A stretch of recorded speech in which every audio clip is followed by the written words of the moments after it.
Hi there and welcome back to my channel. This is Sean, the Honest Book Reviewer, with another book review. In this video we're discussing The Harbour Lights Mystery, written by Emylia Hall. It's a cozy mystery. It's book 2 in the Shell House Detective Mystery series. I enjoyed this. The mystery was strong. Even though it's not as strong as book 1 in my opinion, it's still a fairly strong book and it is enjoyable, and I think a lot of readers will enjoy this. There are two main reasons why I didn't think this is a great book. Firstly, there are too many POVs, too many characters with their POVs in this book. I prefer cozy mysteries where the main character or characters, if there's more than one protagonist, has the POV for the whole story. I don't like all this chopping and changing, especially with the characters in this book. There are many of them with their own POV in chapters, and it's too many to count. I've got a feeling it's about 7 or 8 at least in the book that have POV chapters. There's too much switching going on. The second thing is, it took me a while to get engaged in the story, engaged fully. The first couple of chapters were really hooking me into the story. Then it just dropped atmosphere, dropped everything, and changed. And I was just pulled out of the story so often.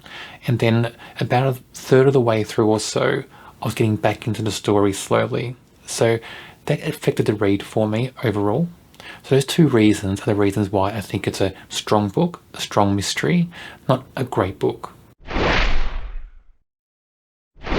In this book, I think we're 6 months into the future from the end of book 1, and our protagonists, Ali and Jaden, are still the main characters in this story.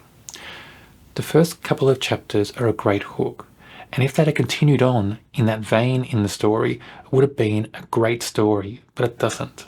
So in the first chapter, we have the murder, and it's great having that so early on in the story. It's very mysterious, a lot of atmosphere.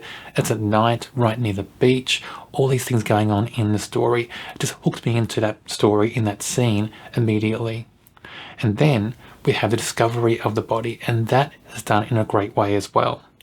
The way that plays out for me, it felt like that TV series Murder, She Wrote. I'm not sure exactly why. Part of it's because of the coastal setting. Part of it is just because of the way it happens, the way the body's found. Part of it is because later on there's dialogue that just feels like that TV show. And I think part of it is because of Ali, one of the protagonists in this book. She just feels like Jessica Fletcher to me sometimes.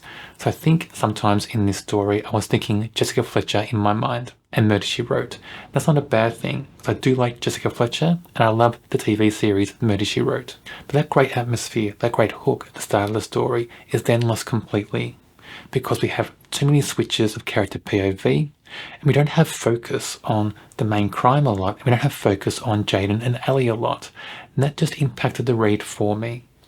I prefer cozy mysteries where the protagonists have their POV right through the story, and it's their POV, their view of other characters, is how we read other characters in the book.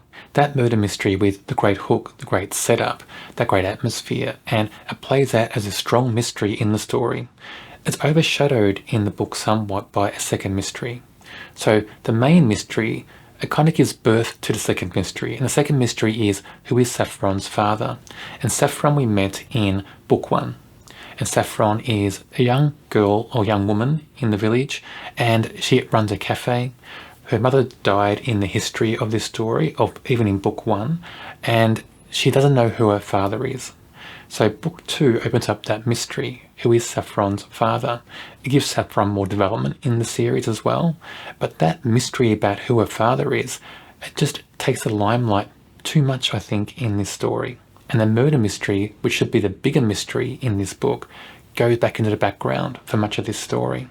So that balance didn't work for me in this book. So from that brief discussion so far, you should get a general gist of the plot.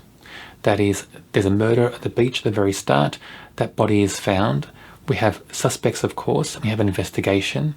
Our protagonists, Jaden and Ali, do get involved in that mystery. In both mysteries, actually. They're involved in the murder and they're involved in who is Saffron's father. And they all play out throughout the story. That's the general story, the general plot in this book. Let's step away from that for now. I don't want to give anything away about the mystery. I don't want to spoil things for you if you want to read this book. Let's talk about the book in general. So the mystery itself is strong. Despite that atmosphere and that strong murder mystery element that's dropping off for part of this book, it's still a strong mystery. It's still developed well. It's still clever. There's still enough suspects and red herrings and things going on in the story to make you guess and wonder. So that's well done, I think. It's a strong mystery. It's not a very strong mystery. It's just strong. The setting for me wasn't described as well as the first book in this series. In the first book, the setting was wonderful. Every building, just like every scene, came alive in that first book. In this book, it's more focused on these new characters that are introduced to us as part of this murder mystery. And it's just focused on them. Not their setting, but on them. And it's focused on their behaviour, their potential lies, deceit. And it seems every character in this book, every new character I should say, is developed in a way where they seem suspicious. It just seems too many of them are suspicious. And sometimes their lies are big, sometimes they're small. Are they lying at all sometimes? You have to find that out, but it just seems like it's just overdone. It seems like it's just forced on us that every character that we meet for the first time in this book is suspicious. Saffron is the character we met in the first book in this series, and in this book she's given more life, she's developed more in this story. I like her as a character. She's strong, she's clever, she's got courage, she's got a lot of positive things about her in 2 books basically in this series. I think she's going to be a regular character for the whole life of this series. That's my feeling anyway, and I hope she is. I hope she gets developed even more. I do like her as a character. I think she plays off the main characters very well. She brings a lot of life and a lot of youth, I think, to this series because the main characters aren't that youthful. So I do like her in this book. Kat is Jaden's wife in this series, and Jaden being one of the main characters in this series. I'm not sure what to think about Kat. The way she's written, she comes off as being a bit cold sometimes, a bit standoffish, sometimes even a bit selfish, a bit self-centered. You just get that sense about her in this series so far. And maybe because she's not developed very strongly in the book yet. And I think maybe in future books in this series, if she's just developed more, made more complex, given more a well-rounded character, more facets to her character, I think we might have a different understanding of Kat, at least I will. So for the moment, I'm not sure about this character. I think just sometimes she's just too cold and standoffish. And it does make me wonder sometimes about the future for Kat and Jaden in this series. Wenna is another character who's a regular in this series so far. And if memory serves me correctly, she runs a shop in the village. I like this character. She seems to be that character in many Cosy Mystery series, the character that's the source of gossip. The one character that all gossip seems to come to, and the protagonist or protagonists go to this character to try to find out about what's going on about certain characters or certain events in the village. Wenna is that character. And in a lot of Cosy Mysteries, we have a strong character like that, who's a regular. Sometimes that character who's the gossip source in the village. Sometimes they're in the middle of danger in certain books in a series. And I wonder what that means for Wenna in future books. Is Wenna going to be a victim? Is Wenna going to be a suspect? I think something like that may happen with this character in future books. It just seems to play out that way in many series. But I do like Wenna as a character. She's a strong character. She's quite witty. I like her dialogue with the main character. In this book, a lot of dialogue with Wenna and Ali. I enjoy those scenes very much. I'm hoping to see more of Wenna in future books in this series. Despite not being an amazing book, it's a strong book. It's got a strong mystery, it's got strong characters, it's got a good setting. I like Cosy Mysteries in small village settings or small town settings. The coastal setting, I think, adds something to it.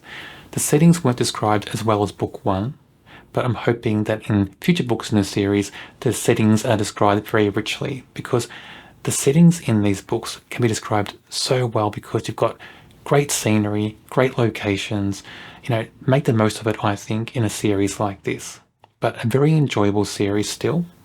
I can't wait to read more in this series. On my channel, I review many Cosy Mysteries. If you enjoy Cosy Mysteries, check out my channel and subscribe. On the screen now is a link to a video for a book I'm sure you'll enjoy.